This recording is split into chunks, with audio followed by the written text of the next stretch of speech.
Chapitre 21. La guérison du petit-fils du pharisien Élie de Capharnaüm. Jésus est sur le point d'arriver avec la barque à Capharnaüm. Ce va être le coucher du soleil, et le lac est tout un scintillement de jaune-rouge. Pendant que les deux barques font les manœuvres pour accoster, Jean dit « Je vais tout de suite à la fontaine, et je prends de l'eau pour te désaltérer. »« Elle est bonne, l'eau, ici, » s'exclame André. « Oui, elle est bonne, et votre amour me la rend encore meilleure. »« Je vais porter le poisson à la maison, les femmes vont le préparer pour le souper. Ensuite, tu nous parles à nous et à elle. »« Oui, Pierre. »« C'est plus beau maintenant de revenir à la maison. Auparavant, nous semblions autant de nomades. Mais maintenant, avec les femmes, il y a plus d'ordre, plus d'amour. Et puis, de voir ta mère, cela me fait tout de suite passer la fatigue. Je ne sais... » Jésus sourit et se tait. La barque s'échoue sur la grève. Jean et André, qui sont en sous-vêtements courts, sautent dans l'eau et, avec l'aide des garçons, amènent la barque à la rive et mettent la planche qui sert de pont. Jésus descend d'abord et attend que la seconde barque soit à la rive pour s'unir à tous les siens.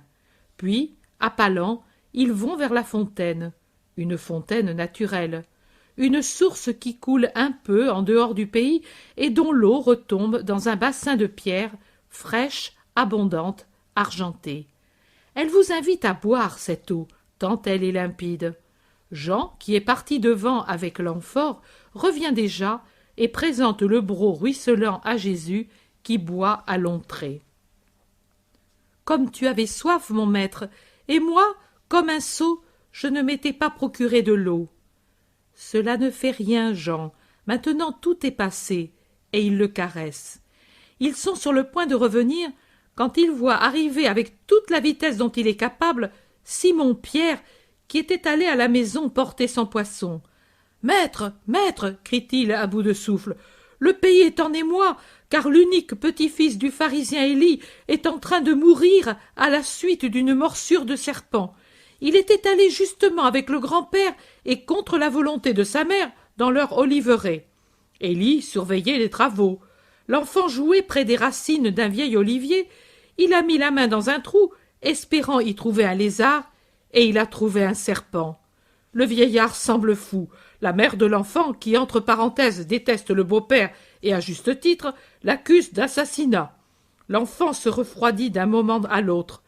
Entre parents, ils ne se sont pas aimés, et certes, on ne peut être plus de famille que cela. C'est bien mauvais les rancœurs dans une famille. Mais maître, je dis que les serpents n'ont pas aimé le serpent, Élie, et ils ont tué le petit serpent. Je regrette qu'il m'ait vu et qu'il m'ait crié par derrière. Le maître est-il là? Et je regrette pour le petit. C'était un bel enfant, et ce n'est pas de sa faute s'il était le petit-fils d'un pharisien. Oui, ce n'est pas de sa faute. Il se dirige vers le pays et voit vers eux un tas de personnes qui crient et pleurent et entêtent le vieil Élie. « Il nous a trouvés. Retournons sur nos pas. » Mais pourquoi? Ce vieillard souffre. Ce vieux te hait. Souviens-t'en, c'est un de tes accusateurs, l'un des premiers et des plus acharnés auprès du temple. Je me souviens que je suis la miséricorde. Le vieil Élie, dépeigné, bouleversé, les habits en désordre, court vers Jésus, les bras tendus, et s'écroule à ses pieds en criant « Pitié, pitié, pardon, ne te venge pas sur l'innocent de ma dureté. Toi seul peux le sauver. Dieu ton Père, c'est lui qui t'a amené ici. Je crois en toi, je te vénère, je t'aime. Pardon, j'ai été injuste, menteur, mais je suis puni. Ces seules heures sont une punition. À l'aide, c'est le garçon, le fils unique de mon garçon qui est mort, et elle m'accuse de l'avoir tué. » Et il pleure en se frappant la tête par terre en cadence. « Allons, ne pleure pas ainsi. Veux-tu mourir sans plus te soucier de voir grandir le petit? Il meurt, peut-être il est déjà mort. Fais-moi mourir moi aussi, mais que je ne vive pas dans cette maison vide. Oh, mes tristes derniers jours !» Élie, lève-toi et allons-y. Toi, est-ce vrai que tu viens? Mais sais-tu qui je suis? Un malheureux. Allons. Le vieil homme se lève et dit « Je vais devant, mais toi, cours, cours, fais vite !» Et il s'en va, rapide, à cause du désespoir qui lui aiguillonne le cœur. « Mais Seigneur, crois-tu que cela le fera changer? Oh, quel miracle inutile! Mais laisse mourir ce petit serpent. Le vieux mourra aussi de chagrin, et cela en fera un de moins sur ta route. Dieu y a pensé à... Mais Simon, en vérité, maintenant le serpent, c'est toi. » Jésus repousse avec sévérité Pierre, qui baisse la tête, et il va de l'avant. Près de la plus grande place de Capharnaüm, il y a une belle maison, devant laquelle une foule fait grand bruit. Jésus s'y rend et va y arriver lorsque, par la porte grande ouverte, sort le vieil homme, suivi d'une femme échevelée, qui serre dans ses bras un être agonisant. Le venin paralyse déjà les organes et la mort est imminente. La menotte blessée pend avec la marque de la morsure à la racine du pouce. Élie ne fait que crier « Jésus, Jésus !» Jésus, serré, écrasé par la foule qui lui rend tout geste presque impossible, prend la petite main et la porte à la bouche. Il suce la blessure, puis souffle sur le petit visage cireux, aux yeux demi-clos et vitreux. Ensuite il se redresse et dit « Voici, maintenant l'enfant s'éveille. Ne l'effrayez pas avec tous ces visages bouleversés. Il aura déjà peur en se souvenant du serpent. » En effet, le petit, dont le visage se colore de rose, ouvre la bouche et bâille longuement. Il se frotte les yeux, puis les ouvre et reste ébahi de se trouver au milieu de tant de gens.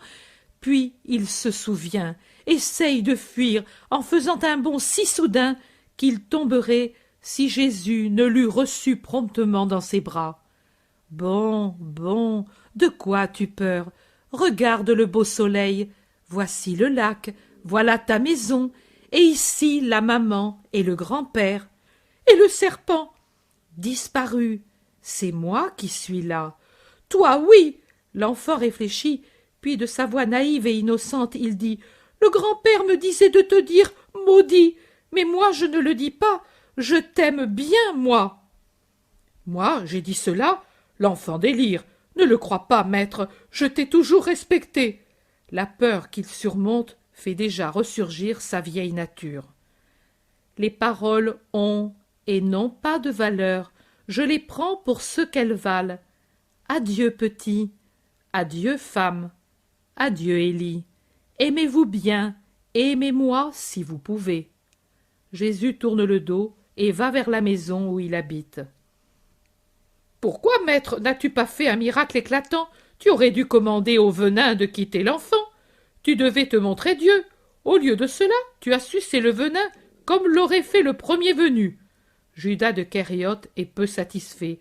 Il voulait quelque chose de fracassant. Les autres aussi sont du même avis. « Tu devais l'écraser, cet ennemi, en usant de ta puissance. Tu as entendu, hein? Il a tout de suite remis le venin. » Peu importe le venin, mais réfléchissez que si j'avais agi comme vous désiriez me voir agir, lui aurait dit que Belzébuth m'aidait. En son âme en ruine, il peut encore admettre ma puissance de médecin. Pas autre chose. Le miracle amène à la foi ceux qui déjà sont sur cette route. Mais chez ceux qui n'ont pas d'humilité, la foi prouve toujours l'existence de l'humilité dans une âme. Le miracle les porte à blasphémer. Il est donc mieux d'éviter ce danger en recourant à des procédés apparemment humains. C'est la misère des incrédules, leur inguérissable misère. Il n'y a pas d'argent qui la fasse disparaître, car aucun miracle ne les amène à croire, ni à être bons. Peu importe, j'accomplis mon devoir. Eux suivent leur tendance mauvaise. Mais pourquoi l'as-tu fait alors? Parce que je suis la bonté, et pour qu'on ne puisse pas dire que j'ai été vindicatif à l'égard des ennemis et provocateur vis-à-vis de ceux qui le sont. J'accumule sur leur tête des charbons ardents. Et ce sont eux qui me les présentent pour que je les accumule. Sois bon, Simon, cherche à ne pas agir comme eux. Et cela suffit. Allons chez ma mère, elle sera contente que j'aie guéri un petit enfant. Chapitre 22. Jésus dans la maison de Capharnaüm après le miracle sur Élisée.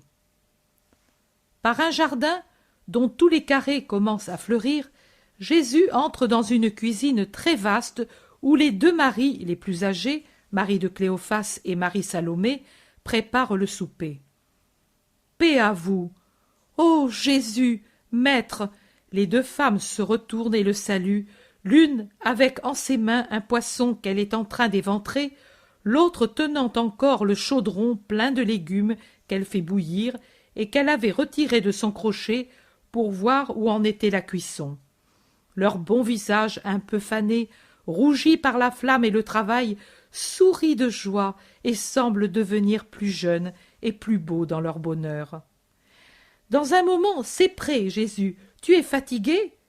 Tu dois avoir faim, dit la tante Marie, qui a la familiarité d'une parente et qui aime Jésus davantage, je crois, que ses deux propres fils. Pas plus qu'à l'ordinaire, mais je mangerai certainement avec plaisir les bons mets que toi et Marie m'avez préparés. Il en sera de même des autres. Les voilà qui arrivent. La mère est dans la chambre du haut, sais-tu. Simon est venu. Oh, je suis vraiment contente ce soir. Non, pas vraiment, car, tu le sais, quand je serai vraiment contente. Oui, je le sais. Jésus s'approche de la tante, la baise au front, et puis lui dit « Je sais ton désir, et que sans péché, tu envies Salomé. Mais un jour viendra où, comme elle, tu pourras dire « Tous mes fils appartiennent à Jésus. » Je vais trouver maman. Il sort et monte le petit escalier extérieur qui mène à la terrasse, qui, pour une bonne moitié, surmonte la maison, alors que l'autre moitié est occupée par une vaste pièce d'où sortent de grosses voix d'hommes, et de temps à autre la douce voix de Marie, la limpide voix virginale de jeune fille que les années n'ont pas fêlée, la même voix qui a dit « Je suis la servante du Seigneur » et qui chantait la berceuse à son bébé. Jésus s'approche sans bruit, souriant, parce qu'il entend la mère qui dit « Ma demeure, c'est mon fils, et je n'éprouve de douleur d'être loin de Nazareth que lorsqu'il est loin. Mais s'il est proche, oh, rien ne me manque plus. Et puis, je n'ai pas de crainte pour ma maison. Vous y êtes, vous? Oh, mais regarde, voilà Jésus! Crie Alphée de Sarah, qui, ayant le visage tourné vers la porte, y voit tout de suite apparaître Jésus. Je suis ici, oui, la paix à vous tous. Maman, il baise sa mère au front et reçoit son baiser. Puis il se tourne vers les hôtes inattendus que sont le cousin Simon, Alphée de Sarah, le berger Isaac et ce Joseph qu'il avait recueilli à Emmaüs après le verdict du Sanhédrin. Isaac explique. Nous étions allés à Nazareth et Alphée nous a dit qu'il fallait venir ici. Et nous sommes venus, et Alphée a voulu nous accompagner, et ainsi que Simon.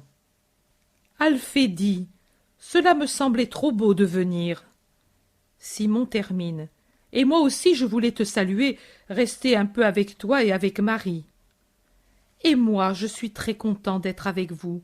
J'ai bien fait de ne pas rester plus longtemps comme le voulaient les habitants de Chédec, où j'étais arrivé en allant de Guerguesa à Méron et en revenant ensuite de l'autre côté. « Tu viens de là-bas » ? « Oui, je me suis montré dans les endroits où j'étais déjà allé et encore plus loin. Je suis allé jusqu'à Giscala. Quelle longue route! Mais quelle récolte! Sais-tu, Isaac, nous avons été les hôtes du rabbi Gamaliel. Il a été très bon. Et puis, j'ai rencontré le chef de la synagogue de la Belle-Eau. Il vient, lui aussi. Je te le confie. Et puis, j'ai acquis 3 disciples. Jésus sourit ouvertement, heureux. Qui sont-ils? un petit vieux à Korosaïn. Je lui ai rendu service autrefois, et le pauvre, qui est un véritable Israélite sans prévention, pour me montrer son amour, a travaillé pour moi à la région, comme un parfait laboureur le fait pour le sol. Le second est un enfant, 5 ans, un peu plus, intelligent, hardi. Je lui avais aussi parlé la première fois que j'étais allé à Bethsaïda, et il s'en est souvenu mieux que les grandes personnes. Le troisième est un ancien lépreux. Je l'ai guéri près de Korosaïn un soir déjà lointain, et puis je l'ai quitté. Maintenant, je le retrouve. C'est lui qui m'a annoncé sur les monts de Nephtali, et pour confirmer ses paroles, il lève ce qui lui reste de ses mains guéries, mais partiellement diminuées, et il montre ses pieds guéris, mais difformes, avec lesquels pourtant il fait tant de chemin. Les gens comprennent à quel point il était malade par ce qui lui reste et croient ses paroles qu'assaisonnent des larmes de reconnaissance.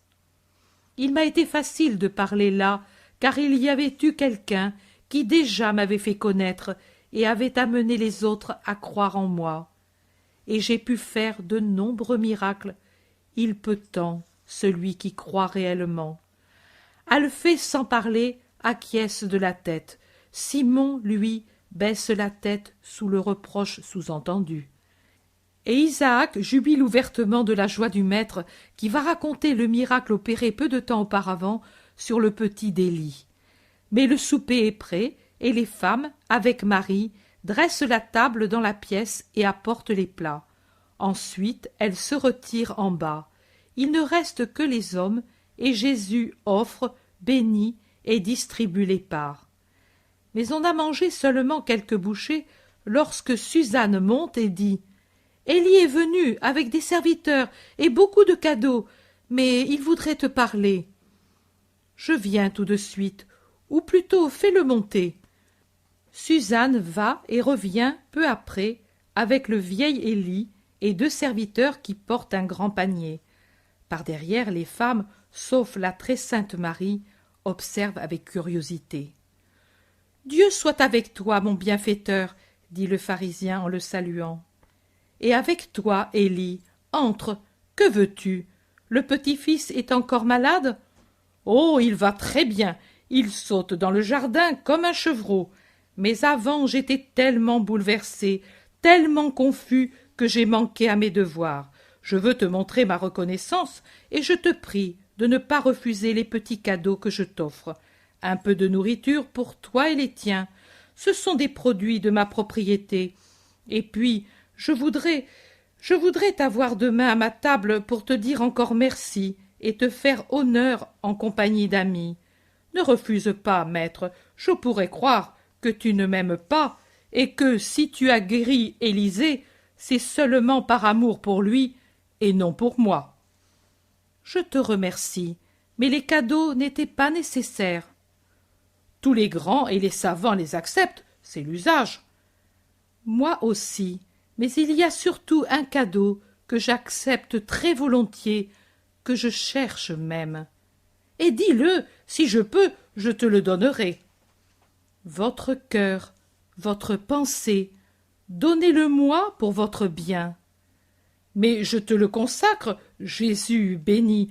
Mais peux-tu en douter? Oui, j'ai eu des torts envers toi, mais maintenant j'ai compris. J'ai été renseigné aussi sur la mort de Doras qui t'a offensé. Pourquoi souris-tu, maître? Je suivais un souvenir. Élie dit, je pensais que tu ne croyais pas à ce que je te disais.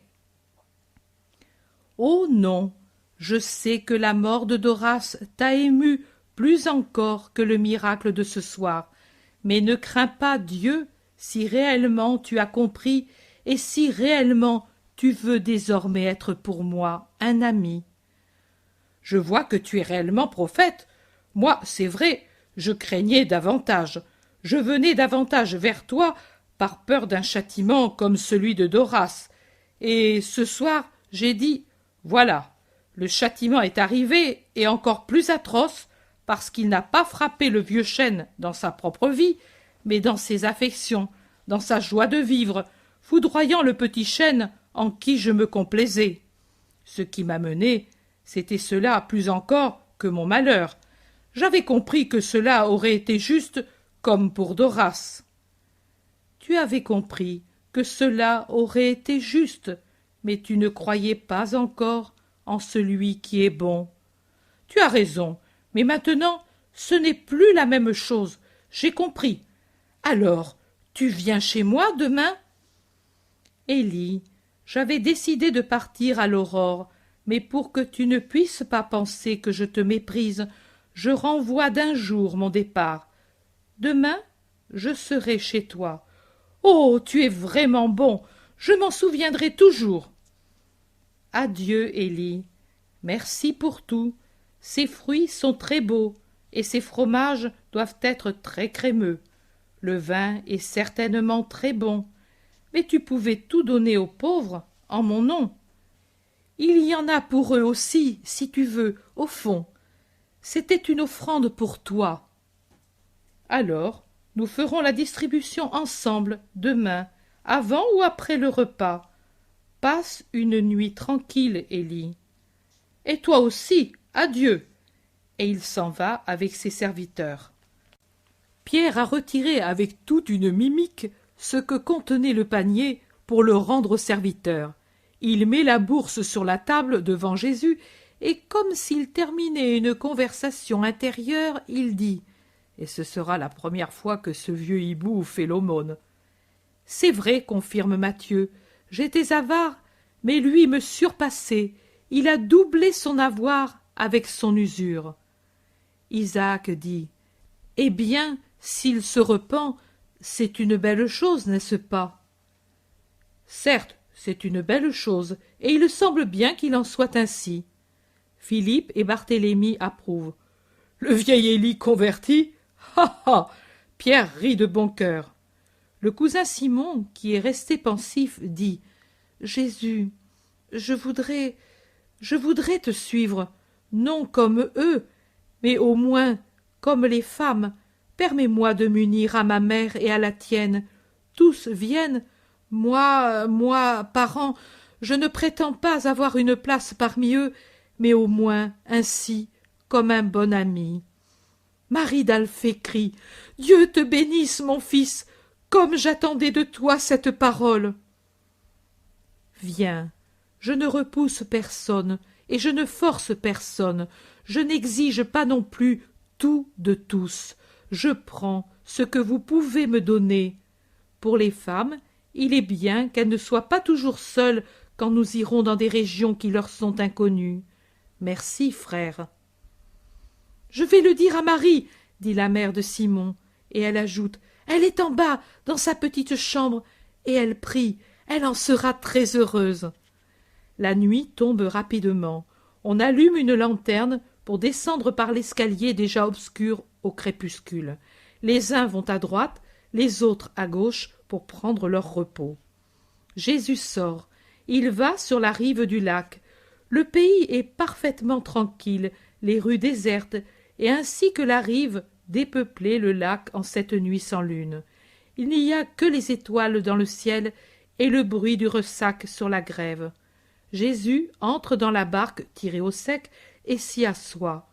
Il pose un bras sur le bord, y appuie sa tête et reste dans cette position. Pense-t-il ou prie-t-il? Je ne sais. Matthieu le rejoint très prudemment. « Maître, tu dors ?» demande-t-il doucement. « Non, je réfléchis. Viens ici avec moi, puisque tu ne dors pas. » Tu m'as paru troublé, et je t'ai suivi. N'es-tu pas content de ta journée? Tu as touché le cœur d'Élie, tu as reçu comme disciple Simon d'Alphée. Matthieu, tu n'es pas un homme simple comme Pierre et Jean, tu es astucieux et tu es instruit. Sois franc également. Serais-tu heureux de ces conquêtes? Mais, maître, ils sont toujours meilleurs que moi, et tu m'as dit ce jour-là que tu étais très heureux parce que je m'étais converti.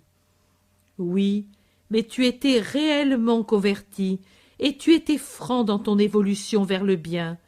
tu venais à moi sans tout un travail de réflexion, tu venais par la volonté de ton esprit. Il n'en est pas ainsi d'Élie, ni de Simon. Le premier n'a été touché que superficiellement, l'homme Élie a été secoué. Non l'esprit Élie, il est toujours le même. Une fois tombée l'effervescence que le miracle de Doras et de son petit-fils a produit en lui, il sera l'Élie d'hier et de toujours. Simon lui aussi n'est encore qu'un homme. S'il m'avait vu insulter au lieu qu'exalter, il m'aurait plaint, et comme toujours il m'aurait quitté. Ce soir il s'est rendu compte qu'un petit vieux, qu'un enfant, qu'un lépreux savent faire ce que lui, parent, ne sait pas faire. Il a vu que l'orgueil d'un pharisien s'est abaissé devant moi, et il a décidé, moi aussi. Mais ce ne sont pas ces conversions sous l'aiguillon de considérations humaines qui me rendent heureux. Elles me dépriment au contraire. Reste avec moi, Matthieu. Dans le ciel, il n'y a pas de lune, mais au moins les étoiles brillent. Dans mon cœur, ce soir, il n'y a que des larmes. Que ta compagnie soit l'étoile de ton maître affligé. Mais maître, si je peux, bien sûr, c'est que je suis toujours un grand malheureux, un pauvre incapable. J'ai trop péché pour pouvoir te plaire. Je ne sais pas parler, je ne sais pas encore dire les paroles nouvelles, pures, saintes, maintenant que j'ai abandonné mon vieux langage de fraude et de luxure, et je crains de n'être jamais capable de parler avec toi et de toi. Non, Matthieu, tu es l'homme avec toute sa pénible expérience d'homme. Tu es par conséquent celui qui, après s'être nourri de la fange et qui maintenant mange le miel céleste, peut parler des deux saveurs et en donner une véritable analyse et comprendre et faire comprendre à ses semblables de maintenant et de plus tard. Et ils te croiront parce que, justement, tu es l'homme, le pauvre homme qui, par sa volonté, devient l'homme juste que Dieu a rêvé. Laisse-moi, moi l'homme-dieu, m'appuyer à toi, humanité que j'aime, jusqu'à quitter le ciel pour toi et à mourir pour toi. Matthieu s'exclame. Non, mourir, non, ne me dis pas que pour moi tu vas mourir. Pas pour toi, Matthieu, mais pour tous les Mathieu de la terre et des siècles. Embrasse-moi, Matthieu, baise ton Christ pour toi, pour tous. Soulage mon épuisement de rédempteur incompris. Je t'ai soulagé de ta souffrance de pécheur. Essuie mes larmes, car d'être si peu compris, c'est mon amertume, Matthieu. Ô Seigneur, Seigneur, oui, oui. Et Matthieu, assis près du maître qui l'entoure de ses bras, le console par son amour. Chapitre 23. Le repas dans la maison du pharisien Élie de Capharnaüm. Il y a beaucoup de remue-ménage dans la maison d'Élie aujourd'hui. Serviteurs et servantes vont et viennent, et parmi eux, tout joyeux le petit Élisée. Puis voici deux autres personnages solennels. Je reconnais les deux premiers, ce sont ceux qui étaient allés avec Élie dans la maison de Matthieu. Les deux autres, je ne les connais pas, mais j'entends dire qu'ils s'appellent Samuel et Joachim. En dernier lieu, arrive Jésus avec l'Iscariote. Grande salutation réciproque, et puis la question « Seul avec lui? Et les autres ?» Les autres sont dans les campagnes. Ils reviendront le soir. Oh, c'est ennuyeux, mais je croyais que... Moi, hier soir, je n'ai invité que toi, mais en comprenant les tiens dans cette invitation.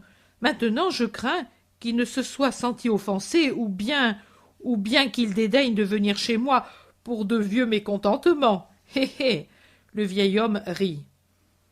Oh non, mes disciples ne connaissent pas la susceptibilité orgueilleuse ni les rancœurs inguérissables. Oui, oui, très bien. Entrons donc. Le cérémonial habituel de purification, et puis il s'avance dans la salle du banquet, ouverte sur une vaste cour où les premières roses mettent une note de gaieté. Jésus caresse le petit Élisée qui joue dans la cour et qui, du danger passé, n'a plus que 4 petites traces rouges sur sa petite main. Il n'a même plus le souvenir de sa peur passée, mais pourtant il se souvient de Jésus et il veut le baiser et recevoir son baiser avec la spontanéité des enfants.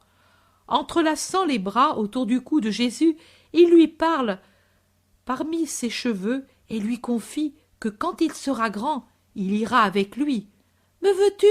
« Je veux tout le monde. Sois bon, et tu viendras avec moi. » L'enfant s'en va en sautant. On prend place à table et Élie veut être si correct qu'il place à côté de lui Jésus et de l'autre côté Judas qui se trouve ainsi entre Élie et Simon comme Jésus se trouve entre Élie et Uri. Le repas commence, au début de vagues lieux communs. Puis la conversation devient plus intéressante. Et comme les blessures font souffrir et que les chaînes pèsent, voici que se présente l'éternel discours sur l'esclavage où Rome tient la Palestine. Je ne sais si on a choisi intentionnellement le sujet de conversation ou s'il s'est présenté sans intention méchante.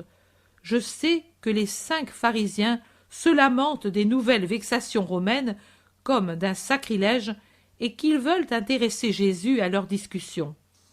Joachim crie « Comprends-tu ? Ils veulent se rendre compte exactement de nos recettes, et ayant compris que nous nous réunissons dans les synagogues pour en parler et pour parler d'eux, voilà qu'ils nous menacent d'y entrer sans respect. Je crains qu'ils n'entrent aussi un beau jour dans les maisons des prêtres. » Élie demande « Et toi, qu'en dis-tu ? N'en es-tu pas dégoûté ?» Jésus, directement interpellé, répond « Comme Israélite, oui. Comme homme, non. » Pourquoi cette distinction ? Je ne comprends pas. Es-tu 2 en un seul ?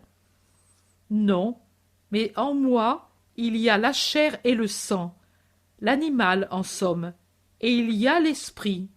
L'esprit d'un Israélite qui obéit à la loi souffre de ces profanations. La chair et le sang, non, car il me manque l'aiguillon qui vous blesse, vous. Lequel ? L'intérêt. Vous dites que vous vous réunissez dans les synagogues pour parler aussi des affaires sans craindre des oreilles indiscrètes, et vous craignez de ne plus pouvoir le faire, et par conséquent, vous craignez de ne pouvoir dissimuler au fisc pas même la plus petite somme, et de subir des taxations exactement proportionnées à votre avoir. Moi, je n'ai rien. Je vis de la bonté du prochain et en aimant le prochain.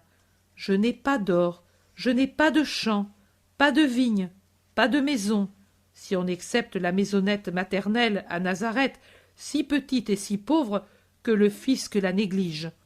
Je ne suis donc pas aiguillonné par la crainte d'être découvert pour de fausses déclarations, d'être taxé et puni.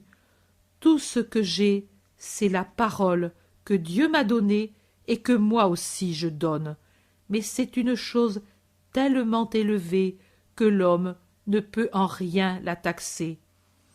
Mais si tu étais dans notre cas, comment te comporterais-tu ? Voilà, ne vous offensez pas si je vous dis clairement ma pensée qui contraste tant avec la vôtre. En vérité, je vous dis que moi, j'agirai autrement. Et comment ? Sans blesser la sainte vérité. C'est toujours une vertu sublime, même quand elle s'applique à des choses si humaines comme sont les taxes. Mais alors, comme nous serions écorchés.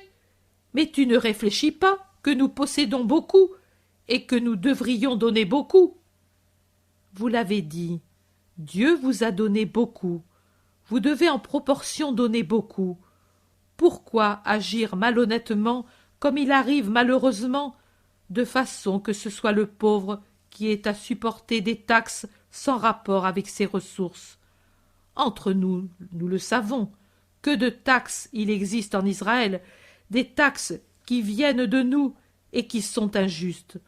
Elles servent aux grands qui déjà possèdent tant, alors qu'elles font le désespoir des pauvres qui doivent les verser en se privant jusqu'à souffrir de la faim.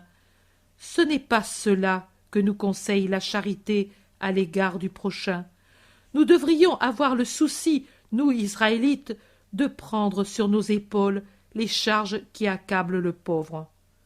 Tu parles ainsi parce que tu es pauvre, toi aussi. Non, Uri, je parle ainsi parce que c'est juste. Pourquoi Rome a-t-elle pu et peut-elle nous pressurer ainsi? Parce que nous avons péché et parce que nous nous sommes divisés par des rancœurs. Le riche et le pauvre et le riche, car il n'y a pas de justice, et l'ennemi en profite pour nous assujettir. Tu as fait allusion à plusieurs motifs. Quels sont les autres? Je ne voudrais pas manquer à la vérité en altérant le caractère du local consacré au culte, en faisant un refuge assuré pour des intérêts humains. Tu nous en fais reproche? Non, je réponds. Vous, écoutez votre conscience. Vous êtes des maîtres. Par conséquent, je dirais que ce serait le moment de se soulever, de se révolter, de punir l'envahisseur et de rétablir notre pouvoir. Élie répond. C'est vrai, tu as raison, Simon, mais ici, il y a le Messie, c'est lui qui doit en assumer la charge. Simon dit.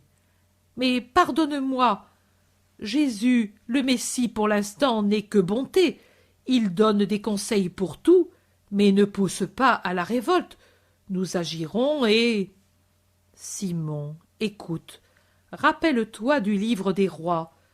Saül était à Gilgala, les Philistins étaient à Machmas, le peuple avait peur et se débandait, le prophète Samuel n'arrivait pas. Saül voulut prendre les devants et offrir lui-même le sacrifice. Rappelle-toi la réponse que donna Samuel, qui était survenu à l'imprudent roi Saül.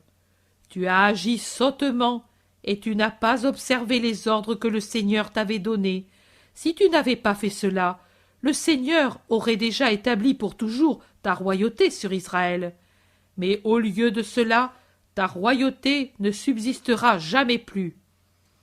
Une intervention intempestive et orgueilleuse n'a servi ni au roi ni au peuple. Dieu connaît l'heure, pas l'homme. Dieu connaît les moyens, pas l'homme. Laissez faire Dieu, en méritant son aide par une conduite sainte. Mon royaume ne viendra pas par la rébellion et la férocité, mais il s'établira. Il ne sera pas réservé à un petit nombre, mais il sera universel. Bienheureux ceux qui viendront à lui, sans être trompés par mes apparences mesquines, selon l'esprit de la terre, et qui verront en moi le Sauveur.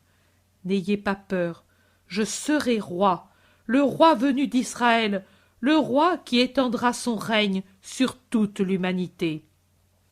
Mais vous, maîtres d'Israël, ne déformez pas mes paroles ni celles des prophètes qui m'annoncent.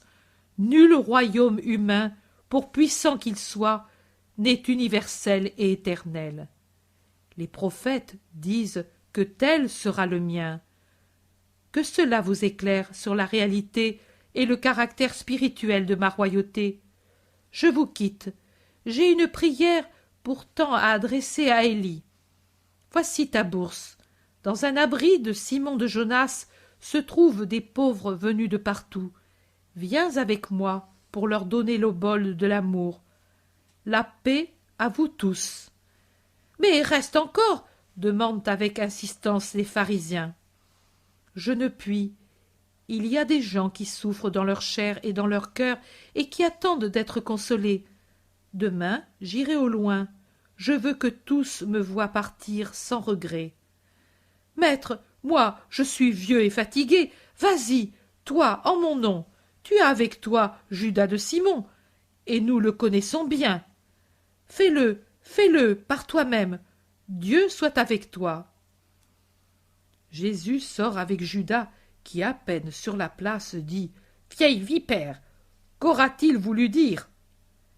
Mais n'y pense pas, ou plutôt pense qu'il a voulu te complimenter. « Impossible, maître, ces bouches ne louent jamais celui qui fait le bien, jamais sincèrement, je veux dire. Et pour ce qui est de venir, C'est parce qu'il a le dégoût du pauvre et la peur de sa malédiction. Il les a tant de fois torturés, les pauvres d'ici. Je peux le jurer sans crainte. C'est pour cela. Sois bon, Judas. Laisse le jugement à Dieu. Chapitre 24. Vers la retraite sur la montagne, avant le choix des apôtres. Cette nuit, l'apparition horrible du visage que vous savez, tel que je le vois, et j'en suis terrorisé. Les barques de Pierre et de Jean voguent sur le lac tranquille, suivies de toutes les embarcations qui sont sur les rives de Tibériade, je crois, tellement nombreuses sont les barques et les petits bateaux qui vont et viennent, cherchant à rejoindre, à dépasser la barque de Jésus, pour après se mettre de nouveau à la suite. Et prières, supplications, cris, demandes se croisent sur les flots azurés.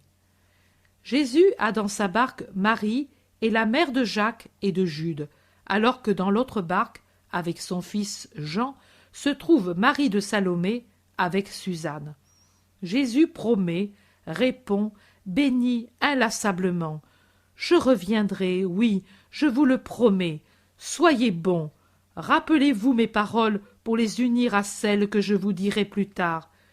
La séparation sera brève. Ne soyez pas égoïstes. Je suis venu aussi pour les autres. Du calme, autrement vous vous ferez mal. Oui, je prierai pour vous. Je vous serai toujours proche. Le Seigneur soit avec vous. Bien sûr que je me souviendrai de tes pleurs, et tu seras consolé. Espère, et foi. » Et avançant ainsi, avec les bénédictions et les promesses, la barque aborda la rive. Ce n'est pas Tibériade, mais un tout petit pays, exactement un petit groupe de maisons, pauvres, presque délaissés. Jésus et les siens descendent, et les barques rebroussent chemin, conduites par les garçons et par Zébédée. Les autres barques les imitent, pourtant plusieurs qui s'y trouvent descendent et veulent à tout prix suivre Jésus. Parmi eux, je vois Isaac avec ses deux protégés, Joseph et Timon. Je n'en reconnais pas d'autres parmi les gens nombreux de tous âges, des adolescents aux vieillards. Jésus quitte le pays dont les habitants restent indifférents. Ils sont peu nombreux et mal vêtus. Jésus leur fait distribuer des aumônes et rejoint la route principale. Il s'arrête. « Et maintenant, séparons-nous, dit-il. Mère, avec Marie et Salomé, va à Nazareth. Suzanne peut retourner à Cana. Je reviendrai bientôt. Vous savez ce qu'il y a à faire.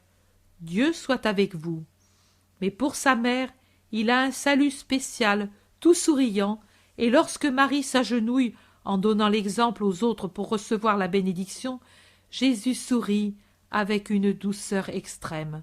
Les femmes avec lesquelles se trouvent Alphée de Sarah et Simon regagnent leur ville. Jésus se tourne vers ceux qui restent. « Je vous quitte, mais je ne vous renvoie pas. Je vous laisse pour quelque temps. Je me retire avec eux dans ces gorges que vous voyez là-bas. Que ceux qui veulent m'attendre restent dans cette plaine, que les autres retournent chez eux. Je fais une retraite de prière parce que je suis à la veille de grandes choses. Que ceux qui aiment la cause du Père prient en s'unissant en esprit à moi. La paix soit avec vous, fils. Isaac, tu sais ce que tu dois faire. Je te bénis, petit pasteur. » Jésus sourit au pauvre Isaac, désormais pasteur d'hommes, qui se groupent autour de lui. Jésus marche en tournant maintenant le dos au lac, se dirigeant avec assurance vers une gorge qui se trouve entre les collines qui vont du lac vers l'ouest en ligne, je dirais presque parallèle. Entre deux collines rocheuses, raboteuses, qui tombent à pic comme un fjord, un petit torrent qui écume descend avec fracas, et au-dessus, c'est l'escarpement de la montagne sauvage, avec des plantes qui ont poussé en tous sens, comme elles ont pu, entre les pierres. Un sentier de chèvres monte à l'assaut de la colline la plus raboteuse, et c'est celui que prend Jésus. Les disciples le suivent harassés, en file indienne, dans le silence le plus absolu. Seulement, quand Jésus s'arrête pour leur permettre de souffler, dans un endroit un peu plus large du sentier qui semble une écorchure sur cette pente inaccessible, ils se regardent sans parler. Leurs regards disent « Mais où nous conduit-il » Mais ils ne parlent pas. Ils se regardent, et avec toujours plus de désolation chaque fois qu'ils voient Jésus reprendre la marche à travers la gorge sauvage, remplie de grottes, d'accidents du sol, de rochers qui rendent difficile la marche par eux-mêmes, par les ronces et mille autres plantes qui accrochent les vêtements de tous côtés, qui griffent, qui font trébucher et frappent le visage. Même les plus jeunes, chargés de sacs pesants, ont perdu leur bonne humeur. Finalement, Jésus s'arrête et dit « Et ici, nous resterons pendant 1 semaine en prière, pour vous préparer à une grande chose. C'est pour cela que j'ai voulu m'isoler ainsi, dans un lieu désert, loin de tout chemin, de tout pays. Ici, il y a des grottes qui ont servi autrefois à des hommes. Elles nous serviront aussi à nous. Ici, il y a des eaux fraîches et abondantes, alors que le terrain est sec. Nous avons suffisamment de pain et de vivres pour notre séjour. Ceux qui l'an dernier ont été avec moi dans le désert savent comment j'y ai vécu. Ici, c'est une résidence royale en comparaison de ce lieu, et la saison désormais clémente enlève la rigueur du gel et celle du soleil à notre séjour. Veuillez donc y séjourner de bon cœur. Jamais plus, peut-être, nous ne serons ainsi tous ensemble et tout à fait seuls. Cette halte doit vous unir, en faisant de vous non plus un groupe de 12 hommes, mais une seule organisation. Vous ne parlez pas? Vous ne demandez rien? Déposez sur ce rocher les fardeaux que vous portez, et jetez au fond de la vallée l'autre poids que vous avez sur le cœur, votre humanité. Je vous ai amené ici pour parler à votre esprit, pour nourrir votre esprit, pour vous rendre esprit. Et je ne dirai pas beaucoup de paroles, j'en ai tant dit depuis 1 an environ que je suis avec vous. C'en est assez maintenant. Si c'était par la parole que je devais vous changer, je devrais vous garder 10 et 100 années, et vous seriez toujours imparfait. Maintenant, c'est le moment de me servir de vous, et pour cela, je dois vous former. Je recours au grand remède, à la grande arme, la prière. J'ai toujours prié pour vous, mais maintenant, je veux que vous priez par vous-même. Je ne vous enseigne pas encore ma prière, mais je vous fais connaître comment on prie et ce que c'est que la prière. C'est une conversation de fils avec le Père, d'esprit à esprit, ouverte, chaude, confiante, recueillie, franche. La prière est tout. C'est aveu, c'est connaissance de nous-mêmes, c'est pleurs sur nous-mêmes, c'est engagement à notre égard et à l'égard de Dieu, c'est demande à Dieu, le tout au pied du Père. Elle ne peut se faire dans le vacarme, parmi les distractions, à moins d'être des colosses en fait de prière. Et même les colosses souffrent des chocs et des rumeurs du monde pendant leurs heures de prière. Vous n'êtes pas des colosses, mais des pygmées. Vous n'êtes que des enfants pour l'esprit. Vous n'êtes que des déficients au point de vue spirituel. Ici, vous atteindrez l'âge de raison spirituelle. Le reste viendra ensuite. Le matin, à midi et le soir, nous nous réunirons pour prier ensemble avec les antiques paroles d'Israël et pour rompre le pain. Puis, chacun retournera dans sa grotte en restant en face de Dieu et de son âme, de tout ce que je vous ai dit sur votre mission et de vos moyens. Mesurez-vous, auscultez-vous, décidez. C'est la dernière fois que je vous le dis. Mais après, vous devrez être parfaits autant que vous le pouvez, sans lassitude ni humanité. Ensuite, vous ne serez plus Simon de Jonas et Judas de Simon. vous ne serez plus André ou Jean, Matthieu ou Thomas, mais vous serez mes ministres. Allez, chacun tout seul, je serai dans cette grotte, toujours présent. Mais ne venez pas sans raison sérieuse. Vous devez apprendre à agir par vous-même, à vous suffire, parce que, en vérité, je vous le dis, il y a 1 an, nous étions sur le point de nous connaître, et dans 2 années, nous serons sur le point de nous quitter. Malheur à vous, et malheur à moi, si vous n'avez pas appris à agir par vous-même. Dieu soit avec vous. Judas, Jean, portez à l'intérieur de ma grotte, celle-ci, les vivres. Il faudra qu'ils durent, et c'est moi qui ferai la distribution. Il y en a peu, objecte quelqu'un. Ce qu'il faut pour ne pas mourir. Le ventre trop rassasié appesantit l'esprit. Moi, je veux vous élever, et non pas vous alourdir. Chapitre 25. L'élection des 12 apôtres. Il y a une aube qui blanchit les montagnes et semble adoucir cette pente sauvage où l'on n'entend que le bruit du torrent qui écume tout au fond, bruit qui, répercuté par les montagnes, remplies de cavernes, produit une rumeur particulière.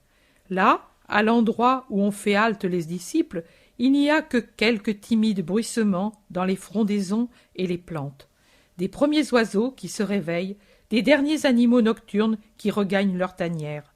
Une bande de lièvres ou de lapins sauvages qui sont en train de ronger un bas buisson de mûres s'enfuient effrayés par la chute d'une pierre.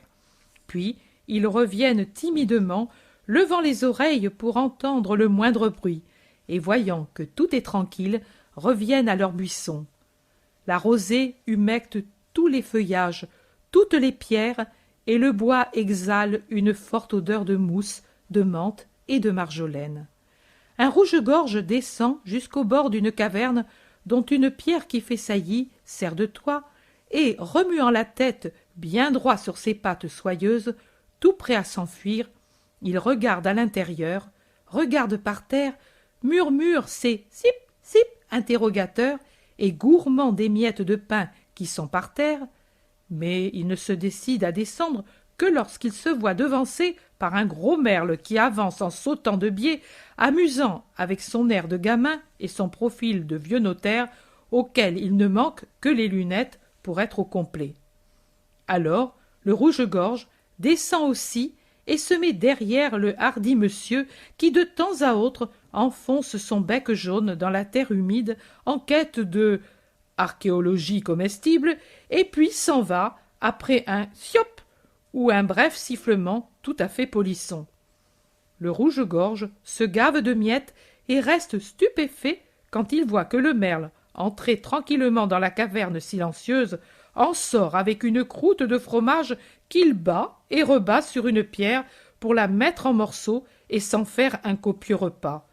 Puis il retourne à l'intérieur, jette un regard furtif et, ne trouvant plus rien, fait un beau sifflement moqueur et s'envole pour finir son chant à la cime d'un rouvre qui plonge sa tête dans l'azur du matin.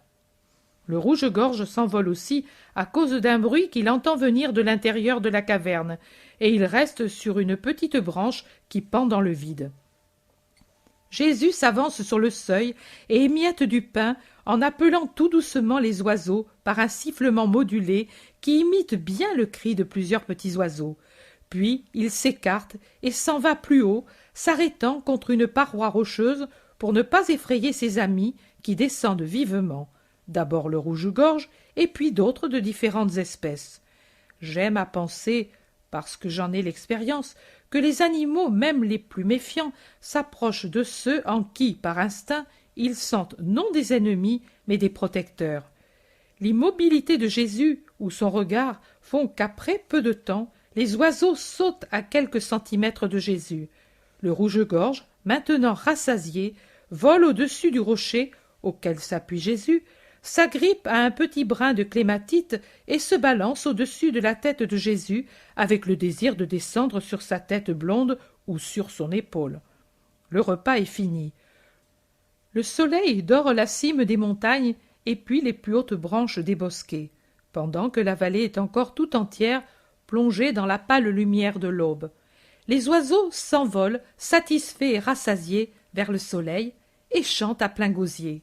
« Et maintenant, allons réveiller mes autres fils, dit Jésus. Il descend, parce que sa grotte est la plus élevée, et allant d'une grotte à l'autre, il appelle par leur nom les 12 dormeurs. Simon, Barthélemy, Philippe, Jacques, André répondent tout de suite. Matthieu, Pierre et Thomas sont plus lents à répondre. Et alors que Jude Thaddée va à la rencontre de Jésus dès qu'il le voit sur le seuil, déjà prêt et bien éveillé, l'autre cousin, et ainsi que l'Iscariote et Jean, dorment à poing fermé, si bien que Jésus doit les secouer sur leur lit de feuilles pour qu'ils se réveillent. Jean, appelé le dernier, dort si profondément qu'il ne se rend pas compte de celui qui l'appelle. Dans les nuées du sommeil à moitié interrompu, il marmonne. « Oui, maman, je viens tout de suite. » Mais ensuite, il se tourne. Jésus sourit, s'assied sur le lit de feuilles ramassées dans le bois. Il s'incline et baise sur la joue son Jean, qui ouvre les yeux et reste immobile comme une statue en voyant là Jésus. Il s'assied tout d'un coup et dit « Tu as besoin de moi? Me voici !»« Non, je t'ai éveillé comme tous les autres, mais tu m'as pris pour ta maman. Alors je t'ai donné un baiser pour faire comme les mères. » Jean n'a que ses sous-vêtements, car il a mis son habit et son manteau pour couverture. Il s'attache au cou de Jésus et il s'y réfugie, la tête entre l'épaule et la joue en disant « Oh, tu es bien plus que la mère. Toi, je l'ai quittée pour toi, mais toi, je ne te quitterai pas pour elle. Elle m'a enfanté à la terre, mais toi, tu m'enfantes au ciel. Oh, je le sais. » Que sais-tu de plus que les autres? Ce que m'a dit le Seigneur dans cette grotte. Vois-tu, je ne suis jamais venu te trouver, et je pense que les compagnons ont dit que c'était indifférence et orgueil. Mais ce qu'ils pensent ne m'importe pas. Je sais que tu connais la vérité. Je ne suis pas venu vers Jésus-Christ, le Fils de Dieu incarné, mais vers ce que tu es au sein du feu qu'est l'amour éternel de la Trinité très sainte, sa nature, son essence véritable. Oh, je ne sais dire tout ce que j'ai pourtant compris dans cette grotte noire, obscure, qui est devenue pour moi tellement pleine de lumière, dans cette froide caverne où j'ai été brûlé d'un feu qui n'avait pas de forme, mais qui est descendu au fond de mon être et l'a enflammé d'un doux martyre, dans cet antre sans voix, mais qui m'a chanté des vérités célestes. Mais ce que tu es, seconde personne de l'ineffable mystère qui est Dieu et que je pénètre, car il m'a aspiré à lui. Et je l'ai eu toujours avec moi, et tous mes désirs, tous mes pleurs, toutes mes demandes, je les ai versés en ton sein divin, Verbe de Dieu, et il n'y a jamais eu de parole parmi celles si nombreuses que j'ai entendues de toi, aussi vaste que celle que tu m'as dite ici. Toi, Dieu, Fils, toi, Dieu, comme le Père, toi, Dieu, comme l'Esprit Saint, toi qui es le pivot de la triade. Oh, peut-être je blasphème, mais c'est ainsi qu'il me semble, parce que, s'il n'y avait pas toi, amour venu du Père et amour qui retourne au Père, voilà qu'il manquerait l'amour, le divin amour, et la divinité ne serait plus trine, et il lui manquerait l'attribut qui convient le plus à Dieu, son amour. Oh, j'ai tant ici, mais c'est comme de l'eau qui bouillonne contre une écluse et qui ne peut sortir. Il me semble mourir, tant est violent et sublime le tumulte qui m'est descendu dans le cœur du moment où je t'ai compris. Mais pour rien au monde je ne voudrais en être libéré. Fais-moi mourir de cet amour, mon doux Dieu. Jean sourit et pleure, haletant, enflammé par son amour, abandonné sur la poitrine de Jésus comme si la flamme l'épuisait. Et Jésus le caresse, brûlant d'amour à son tour. Jean se ressaisit sous un flot d'humilité qui le fait supplier. « Ne dis pas aux autres ce que je t'ai dit. » Certainement, eux aussi ont su vivre de Dieu comme j'ai vécu pendant ces jours, mais laisse sur mon secret la pierre du silence. Sois tranquille, Jean, personne ne connaîtra tes noces avec l'amour. Habille-toi, viens, nous devons partir. Jésus sort sur le sentier où déjà se trouvent les autres. Les visages ont un aspect plus vénérable, plus recueilli. Les plus âgés semblent des patriarches, les jeunes ont quelque chose de mûr, de digne, qu'auparavant la jeunesse cachait. L'Iscariote regarde Jésus avec un timide sourire sur son visage marqué par les larmes. Jésus le caresse en passant. Pierre ne parle pas. Et c'est si étrange chez lui que cela étonne plus que tout autre changement. Il regarde attentivement Jésus, mais avec une dignité nouvelle qui semble lui agrandir le front aux tempes un peu dégarnies et rendre plus sévère l'œil où jusqu'alors il y avait une lueur de malice. Jésus l'appelle près de lui et le tient tout proche, en attendant Jean qui sort finalement. Je ne sais dire si son visage est plus pâle ou plus rouge, mais il y brille une flamme qui ne change pas la couleur, mais pourtant est visible. Tous le regardent. Viens ici, Jean, près de moi, et toi aussi, André, et toi, Jacques de Zébédée, puis toi, Simon, puis toi, Barthélemy, Philippe, et vous, mes frères, et Matthieu, Judas de Simon, ici, en face de moi. Thomas, viens ici. Asseyez-vous, je dois vous parler. Ils s'assoient, tranquilles comme des enfants, tous un peu absorbés dans leur monde intérieur et pourtant attentifs à Jésus comme ils ne l'ont jamais été. Savez-vous ce que je vous ai fait? Vous le savez tous.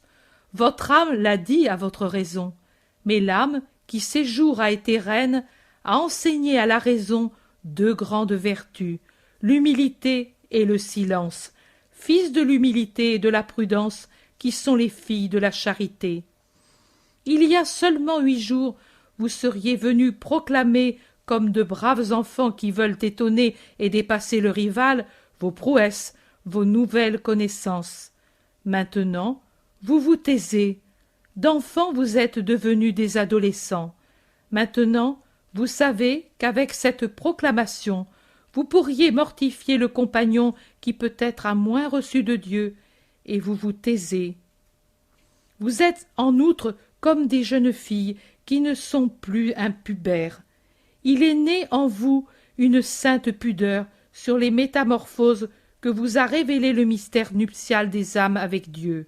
Ces cavernes, le premier jour, vous ont paru froides, hostiles, repoussantes.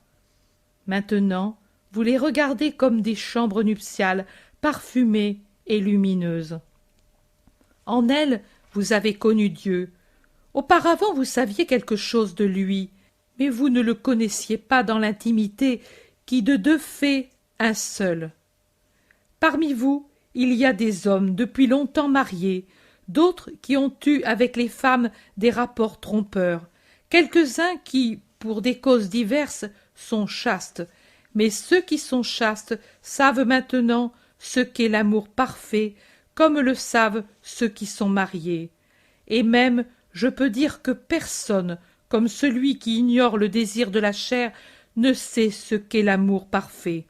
Car Dieu se révèle aux vierges dans toute sa plénitude pour la joie qu'il éprouve de se donner à celui qui est pur, en retrouvant quelque chose de lui-même, très pur, dans la créature pure de la luxure, et pour compenser ce qu'elle se refuse par amour pour lui. En vérité, je vous dis qu'à cause de l'amour que j'ai pour vous et à cause de la sagesse que je possède, si je n'avais pas le devoir d'accomplir l'œuvre du Père, je voudrais vous garder ici et rester avec vous, isolé, certain qu'ainsi je ferai de vous, et promptement, de grands saints, sans plus de défaillance, de défection, de chute, de ralentissement, de retours en arrière. Mais je ne puis pas, je dois aller, vous devez aller. Le monde nous attend, le monde profané et profanateur qui a besoin de maître et de rédempteur. J'ai voulu vous faire connaître Dieu pour que vous l'aimiez beaucoup plus que le monde qui, avec toutes ses affections, ne vaut pas un seul sourire de Dieu. J'ai voulu vous faire méditer sur ce qu'est le monde et sur ce qu'est Dieu, pour vous faire désirer ce qui est le meilleur. En ce moment, vous n'aspirez qu'à Dieu. Oh, si je pouvais vous fixer à cette heure, à cette aspiration! Mais le monde nous attend, et nous allons vers le monde qui nous attend. Au nom de la Sainte Charité, comme elle m'a envoyé au monde, ainsi je vous envoie par mon ordre au monde. Mais je vous en conjure, comme on garde une perle en son écrin, gardez en votre cœur le trésor de ces jours où vous vous êtes regardés, soignés, relevés, revêtus, unis à Dieu. Et comme les pierres de témoignage élevées par les patriarches en souvenir des alliances avec Dieu, conservez et gardez ces précieux souvenirs en votre cœur. À partir d'aujourd'hui, vous n'êtes plus mes disciples préférés, mais les apôtres, les chefs de mon Église. De vous viendront, au cours des siècles, toutes ces hiérarchies, et on vous appellera maître, ayant pour maître votre Dieu en sa triple puissance, sagesse, charité. Je ne vous ai pas choisi parce que vous étiez les plus méritants, mais pour un ensemble complexe de causes qu'il n'est pas nécessaire que vous connaissiez maintenant. Je vous ai choisi à la place des bergers qui sont mes disciples depuis l'époque où j'étais un bébé vagissant. Pourquoi l'ai-je fait? Parce que c'était bien de le faire.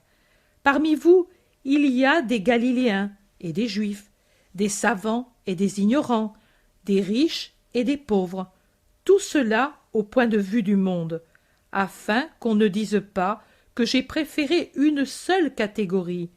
Mais vous ne suffirez pas pour tout ce qu'il y a à faire, ni maintenant, ni plus tard. Vous n'avez pas tous présent à la mémoire un passage du livre, je vous le rappelle. Au second livre des Paralipomènes, au 29e chapitre, on raconte comment Ézéchias, roi de Juda, fit purifier le temple. Après qu'il fut purifié, il fit faire des sacrifices pour le péché, pour le royaume, pour le sanctuaire et pour Juda, et après on commença l'offrande individuelle. Mais comme les prêtres ne suffisaient pas pour les immolations, on appela à l'aide les Lévites, consacrés par un rite plus court que les prêtres. C'est ce que je ferai. Vous êtes les prêtres, préparés par de longs soins, par moi, pontife éternel. Mais vous ne suffisez pas au travail toujours plus grand des immolations individuelles au Seigneur leur Dieu. Je vous associe donc les disciples qui restent disciples, ceux qui nous attendent au pied de la montagne, ceux qui déjà sont plus élevés, ceux qui sont répandus sur la terre d'Israël et qui seront ensuite disséminés en tous les points de la terre. À eux seront données des fonctions de même importance parce que la mission est unique, mais leur classement sera différent aux yeux du monde, non pas aux yeux de Dieu, auprès de qui réside la justice.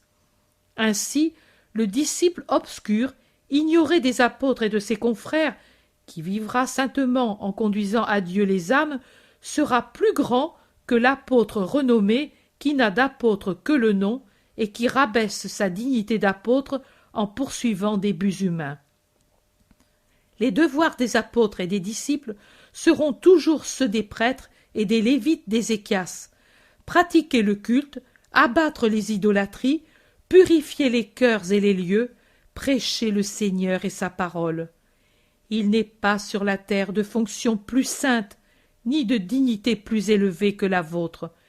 Mais c'est pour cela que je vous ai dit: écoutez-vous, examinez-vous. Malheur à l'apôtre qui tombe, il entraîne avec lui beaucoup de disciples, et eux entraînent un nombre bien plus grand de fidèles. C'est la ruine qui grossit toujours plus, comme une avalanche ou comme le cercle qui s'étend sur le lac à la suite des pierres jetées au même point. Serez-vous tous parfaits? Non. L'esprit qui vous anime durera-t-il? Non. Le monde lancera ses tentacules pour étrangler votre âme. Ce sera la victoire du monde, fils de Satan, pour les 5/10. Pour les 2/10 qui restent, victoire qui éteindra la lumière dans le cœur des saints. Défendez vous-même, par vous-même, contre le monde, la chair, le démon, mais surtout, défendez-vous de vous-même. Soyez en garde, ô fils, contre l'orgueil, la sensualité, la duplicité, la tiédeur, l'assoupissement spirituel, contre la cupidité. Quand le moi inférieur élève la voix et pleurniche sous prétexte de cruauté à son détriment, faites-le taire en disant « Pour un instant de privation que je te donne, je te procure, et pour l'éternité, le banquet extatique que tu as eu dans la caverne à la fin de la lune de Sébat. Allons, allons à la rencontre des autres qui en grand nombre attendent ma venue. Ensuite, j'irai pour quelques heures à Tibériade, et vous, en parlant en public de moi, vous irez m'attendre au pied de la montagne sur la route directe de Tibériade à la mer. Je viendrai là et monterai pour prêcher. Prenez les sacs et les manteaux. Le séjour est terminé et l'élection est faite. Chapitre 26. La première prédication de Simon le Zélote et de Jean. Jésus, en descendant à mi-côte, trouve un grand nombre de disciples et beaucoup d'autres gens encore qui se sont tout doucement unis aux disciples, amenés ici, en ce lieu isolé, par besoin de miracles, par désir d'entendre parler Jésus. Ils y sont venus en toute assurance sur les indications des gens ou par instinct spirituel. Je pense que ce sont les anges gardiens qui ont amené au Fils de Dieu des gens qui désiraient Dieu. Je ne crois pas que ce soit là de l'imagination. Si on réfléchit à la prompte et à l'astucieuse constance avec laquelle Satan a mené des ennemis à Dieu et à son Verbe, dans les moments où l'esprit du démon pouvait faire apparaître aux hommes une apparence de faute chez le Christ, il est permis de penser, il est plus que permis, il est juste de penser que les anges n'ont pas été inférieurs aux démons et ont amené au Christ les esprits dégagés de l'emprise du démon. Et Jésus, à tous ces gens qui l'ont attendu sans se lasser et sans craindre, prodigue des secours de miracles et des secours de paroles. Combien de miracles! Une floraison semblable à celle qui embellit les pentes de la montagne, des miracles éclatants comme celui de cet enfant qu'on a arraché atrocement brûlé d'une meule de paille en flammes. On l'a amené sur une civière, amas de chair brûlée, qui gémit lamentablement sous les linges dont on l'a couvert, tant était atroce la vue des brûlures. Il allait mourir. Jésus le guérit, en lui soufflant dessus, et fait disparaître totalement les brûlures. L'enfant se lève, tout nu, et court heureux vers sa mère, qui caresse en pleurant de joie les chairs complètement guéries, sans plus de traces de feu, baise les yeux qu'on croyait brûlés, et qui au contraire brillent et scintillent de joie. Les cheveux sont courts, comme si la flamme les avait coupés sans les détruire. C'est le petit miracle de ce vieillard quinteux qui dit « Ce n'est pas pour moi, mais je dois servir de père à ces petits orphelins, et je ne peux travailler la terre avec ces humeurs qui me restent dans la gorge et qui m'étouffent. » Et puis, le miracle invisible mais certain que provoquent les paroles de Jésus. « Parmi vous, il y a quelqu'un qui pleure en son âme et n'ose pas dire « Aie pitié !» Je réponds « Qu'il en soit comme tu demandes, toute la pitié pour que tu saches que moi, je suis la miséricorde. Seulement, à mon tour, je te dis, aie de la générosité, sois généreux avec Dieu, romps tout lien avec le passé. Dieu, tu le sens, et à lui que tu sens, viens alors avec un cœur libre, avec un amour total. Qui est parmi la foule celui ou celle à qui s'adressent ces paroles? Je ne sais pas. Jésus dit encore, « Ceux-ci sont mes apôtres, Ils sont autant de Christ, car je les ai choisis pour qu'ils le soient. Adressez-vous à eux avec confiance. Ils ont appris de moi tout ce dont vous avez besoin pour vos âmes. » Les apôtres regardent Jésus complètement épouvantés. Mais lui sourit et poursuit. « Et ils donneront à vos âmes lumière d'étoiles et rafraîchissement de rosée, de manière à vous empêcher de languir dans les ténèbres.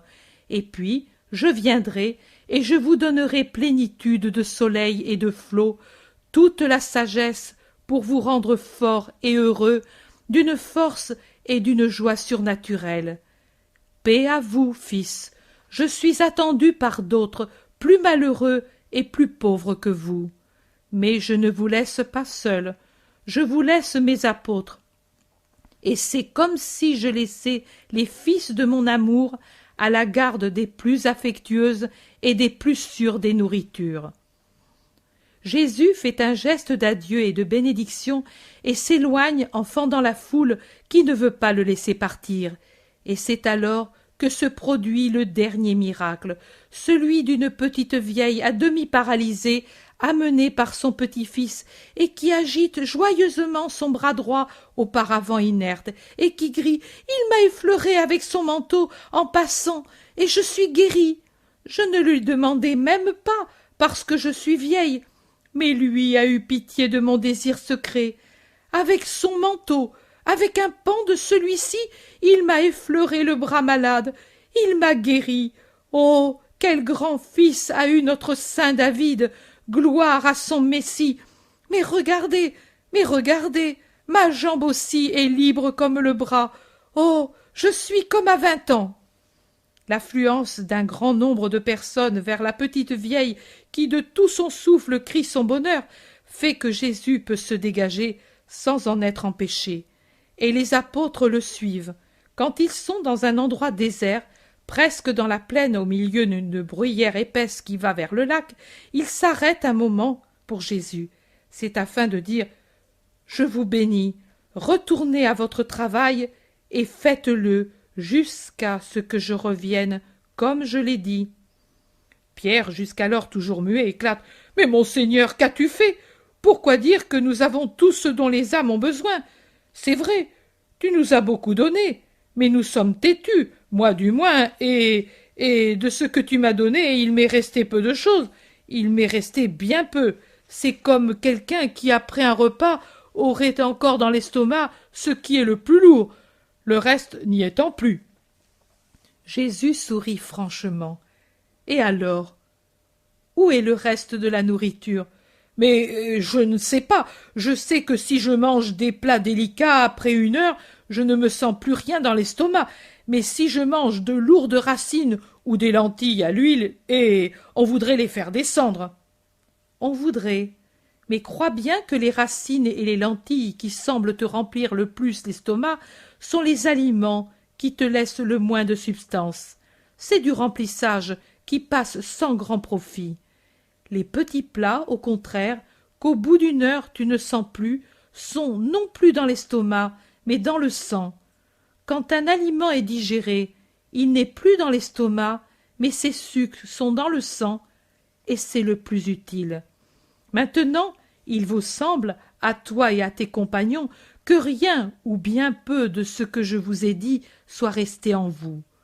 Peut-être vous rappelez-vous bien les passages qui sont les plus conformes à votre tempérament particulier. Pour les violents, les passages violents. Pour les méditatifs, les passages qui portent à la méditation. Pour les aimants, les passages qui ne sont qu'amour. Sans doute, il en est ainsi. Mais croyez-le bien, vous avez tout en vous, même s'il vous semble que tout s'est dissipé. Vous l'avez absorbé. La pensée vous le dévidera comme un fil multicolore, en amenant les teintes douces ou sévères selon le besoin.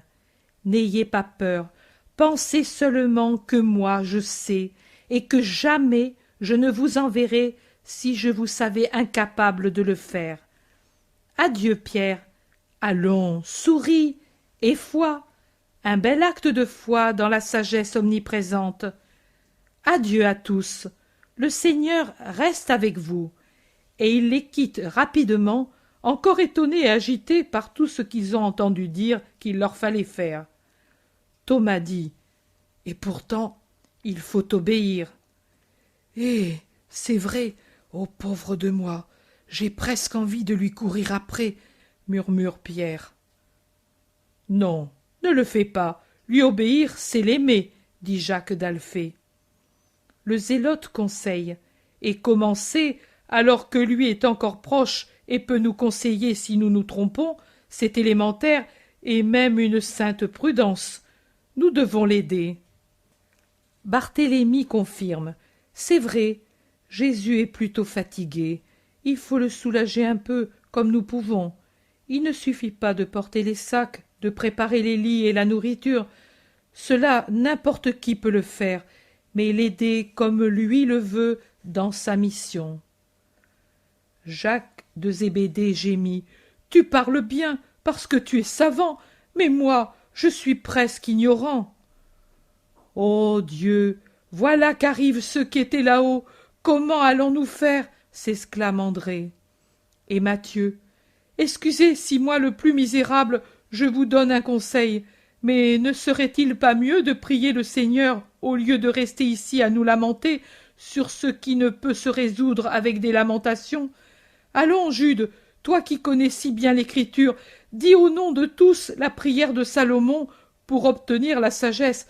Vite, avant qu'il ne nous rejoigne. » Et Jude le Thaddée, de sa belle voix de baryton, commence. « Dieu de mes pères, Seigneur de miséricorde qui a tout créé, etc., etc., jusqu'à « Par la sagesse ont été sauvés tous ceux qui dès le commencement t'ont plu. » Juste à ce moment, les gens les rejoignent, les entourent, les assaillent de 1000 questions pour savoir où est parti le maître, quand il reviendra. Et la question la plus difficile à satisfaire, mais comment faire pour suivre le maître, non pas avec les jambes, mais avec l'âme, par les routes de la voie que lui indique? À cette question, les apôtres restent embarrassés.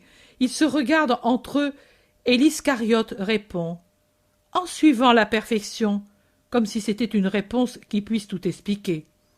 Jacques d'Alphée, plus humble et plus paisible, réfléchit et dit ensuite « La perfection qu'indique mon compagnon se rejoint en obéissant à la loi, car la loi est justice et la justice est perfection. » Mais les gens ne sont pas satisfaits et demandent par l'intermédiaire de quelqu'un qui paraît être un chef « Mais nous sommes petits comme des enfants en matière de bien.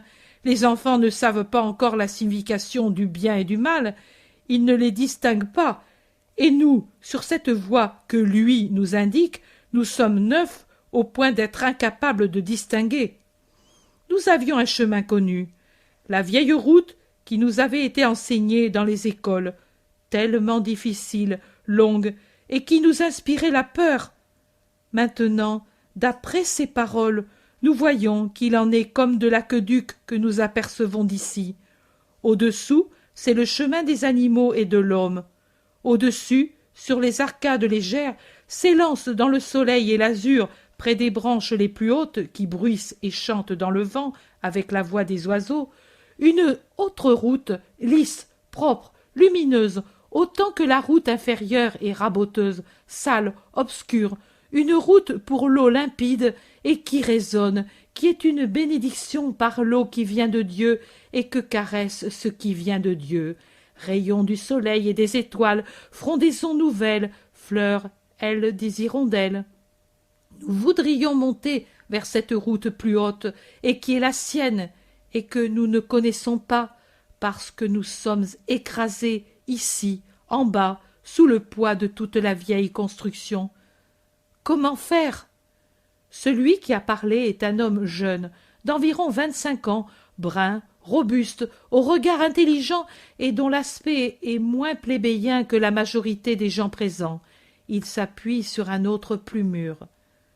L'Iscariote, qui, grand comme il est, le voit, murmure à ses compagnons « Vite, expliquez-vous bien, c'est Hermas avec Étienne, Étienne aimé de Gamaliel. » C'est une chose qui finit d'embarrasser tout à fait les apôtres. À la fin, le zélote répond: l'Arcade n'existerait pas s'il n'y avait pas la base sur la route obscure. C'est elle le point d'appui de l'Arcade qui, à partir d'elle, s'élance et monte dans l'azur qui est l'objet de tes vœux. Les pierres enfoncées dans le sol et qui supportent le poids sans jouir des rayons et des vols n'ignorent pas cependant qu'ils existent, parce que de temps à autre une hirondelle descend en criant jusqu'à la boue et caresse la base de l'arcade, et qu'un rayon de soleil ou d'étoile descend pour dire comme est beau le firmament. Ainsi, dans les siècles passés, est descendue de temps à autre une parole céleste de promesse, un rayon céleste de sagesse, pour caresser les pierres qui portaient le poids du courroux divin. Car les pierres étaient nécessaires, elles ne sont pas, n'ont pas été, ne seront jamais inutiles. Sur elles s'est élevée lentement avec le temps la perfection des connaissances humaines jusqu'à atteindre la liberté du temps présent et la sagesse d'une connaissance surhumaine. Je lis déjà ton objection, elle est écrite sur ton visage. C'est celle que tous nous avons eue avant de savoir comprendre ce que c'est la nouvelle doctrine, la bonne nouvelle prêchée à ceux qui, par un processus rétrograde, ne sont pas devenus adultes à mesure que s'élevaient les pierres de la science, mais se sont toujours plus enfoncés dans les ténèbres comme le mur qui s'effondre dans un abîme sans lumière. Nous, pour échapper à cet aveuglement surnaturel, nous devons dégager courageusement la pierre fondamentale de toutes les pierres superposées. N'ayez pas peur de démolir ce mur qui est élevé, mais qui ne conduit pas la sève pure de la source éternelle. Revenez à la base. Elle ne doit pas être changée, elle vient de Dieu, elle est immuable. Mais avant d'écarter les pierres, car elles ne sont pas toutes mauvaises et inutiles, éprouvez-les, une par une, au son de la parole de Dieu. Si vous ne les trouvez pas dissonantes, gardez-les, faites-les servir à la reconstruction. Mais si elles résonnent du son discordant de la voix humaine ou du son déchirant de la voix satanique, alors brisez les pierres mauvaises. Pour le choix, vous ne pouvez pas vous tromper, car si c'est la voix de Dieu, c'est une voix d'amour. Si c'est la voix humaine, c'est une voix de sensualité. Si c'est la voix de Satan, c'est une voix de haine. Je dis brisez, car c'est charité de ne pas laisser derrière des germes ou des objets mauvais qui peuvent séduire le voyageur et l'amener à les employer à son détriment. Brisez littéralement toute chose mauvaise qui s'est trouvée dans votre travail, vos écrits, vos enseignements ou vos actes. Mieux vaut rester avec peu de matériaux, s'élever à peine d'une coudée, mais avec de bonnes pierres, que de monter à des mètres, mais avec des pierres mauvaises.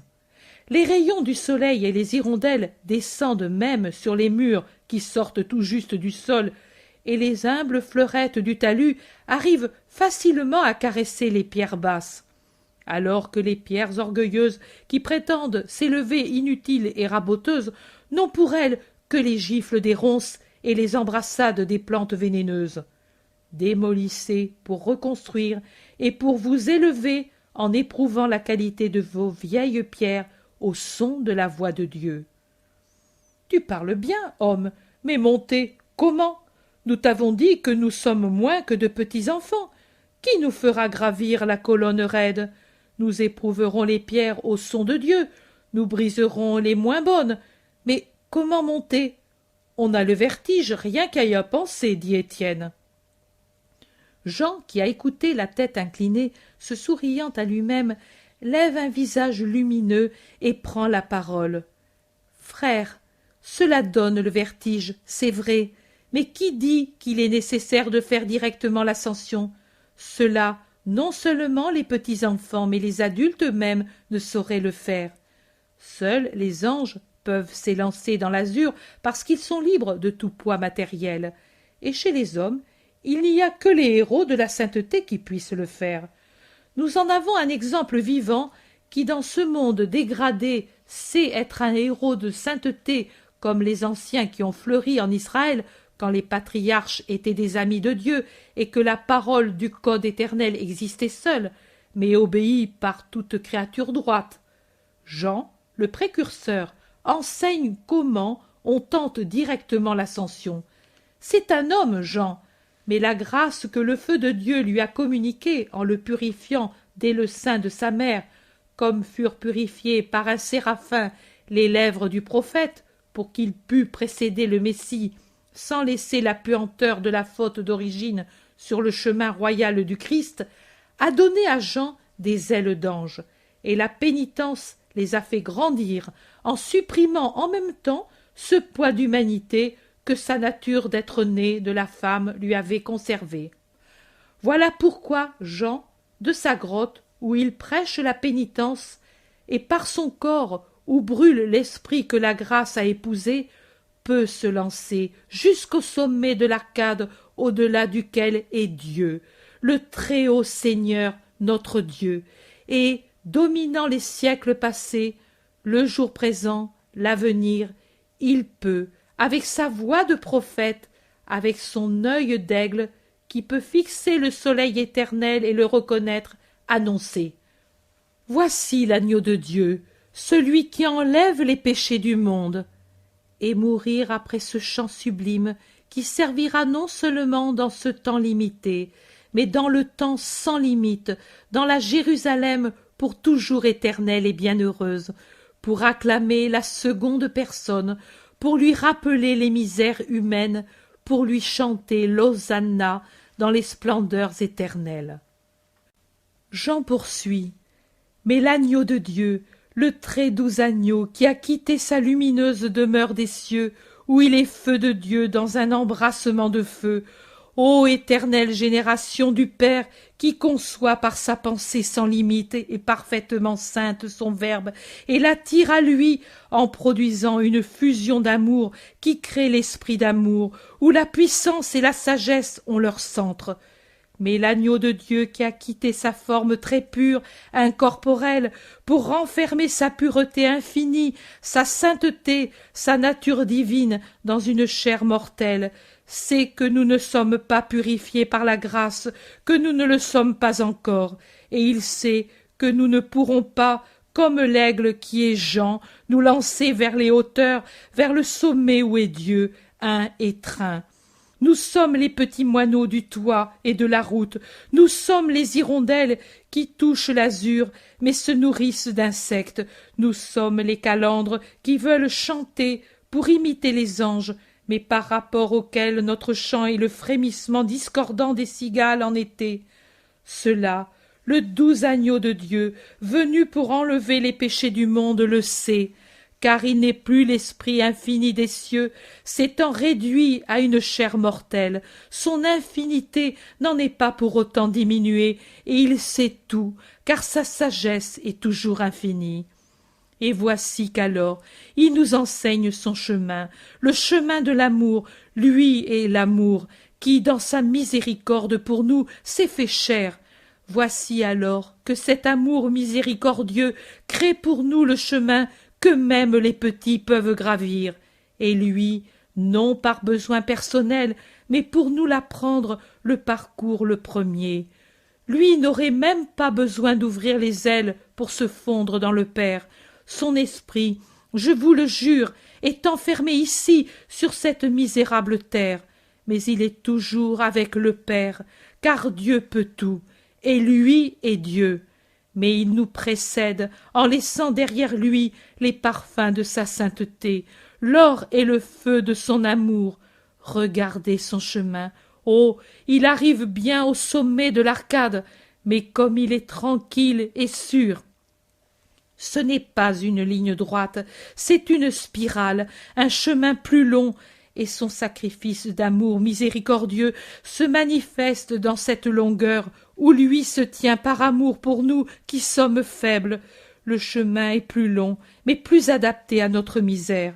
La montée vers l'amour, vers Dieu, est simple comme l'amour lui-même est simple. Mais c'est une route vers les profondeurs, car Dieu est un abîme que je dirais impossible à rejoindre si lui ne s'était pas abaissé pour se faire rejoindre, pour se sentir baisé par les âmes amoureuses de lui. Jean parle et pleure, tout en souriant, dans l'extase de dévoiler Dieu. Elle est longue, la voie simple de l'amour, car l'abîme qui est Dieu et sans fond est si grand que quelqu'un pourrait y avancer autant qu'il le voudrait.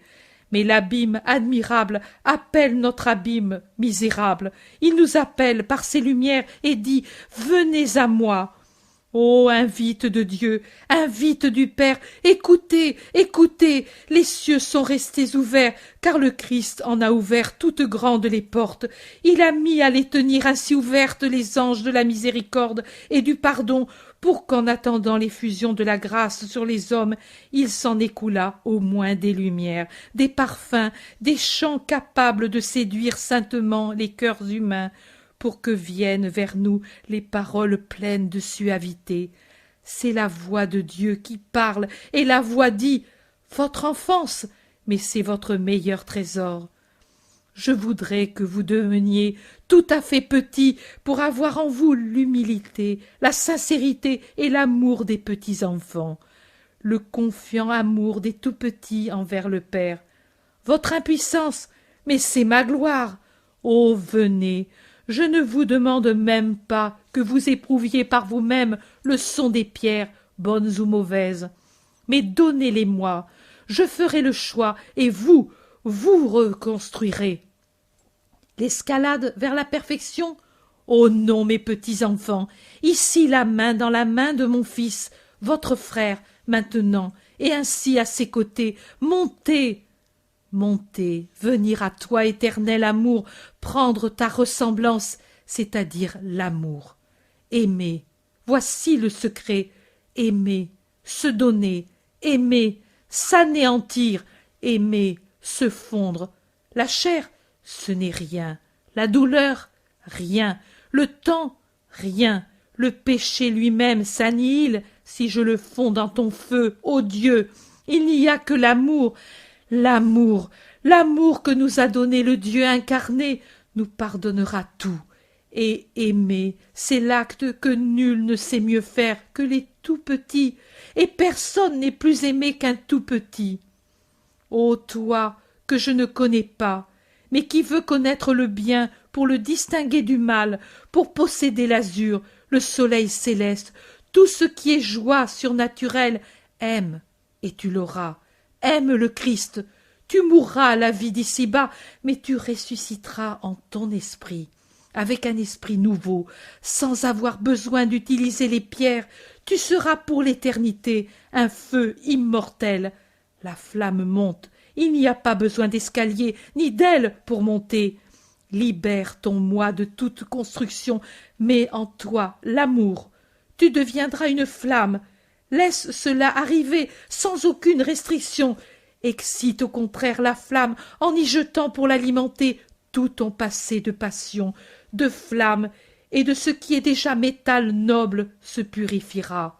Jette-toi, ô frère, dans l'amour actif et joyeux de la Trinité. Tu comprendras ce qui maintenant te semble incompréhensible, car tu comprendras Dieu, qui n'est compréhensible que pour ceux qui se donnent sans mesure à son feu sacrificateur. Tu te fixeras enfin en Dieu, en un embrassement de flamme, en priant pour moi, le tout-petit du Christ, qui a osé te parler de l'amour. Tout le monde est sidéré, apôtres, disciples, fidèles. L'interpellé est pâle, alors que Jean est pourpre, pas tant par la fatigue que par l'amour. Enfin, Étienne pousse un cri. « Béni es-tu, mais dis-moi qui tu es ?» Jean a une attitude qui me rappelle beaucoup l'attitude de la Vierge à l'Annonciation. Il dit doucement, en se courbant, comme s'il adorait celui qu'il nomme. « Je suis Jean. Tu vois en moi le plus petit des serviteurs du Seigneur. » « Mais qui a été ton maître auparavant ?» « Personne autre que Dieu, puisque j'ai eu le lait spirituel de Jean, que Dieu a présanctifié. Je mange le pain du Christ, Verbe de Dieu, et je bois le feu de Dieu qui me vient des cieux. Gloire au Seigneur. Ah, mais moi, je ne vous quitte plus, ni toi ni celui-ci, je ne quitte plus personne. Prenez-moi. Quand? Oh, mais il y a ici Pierre, notre chef.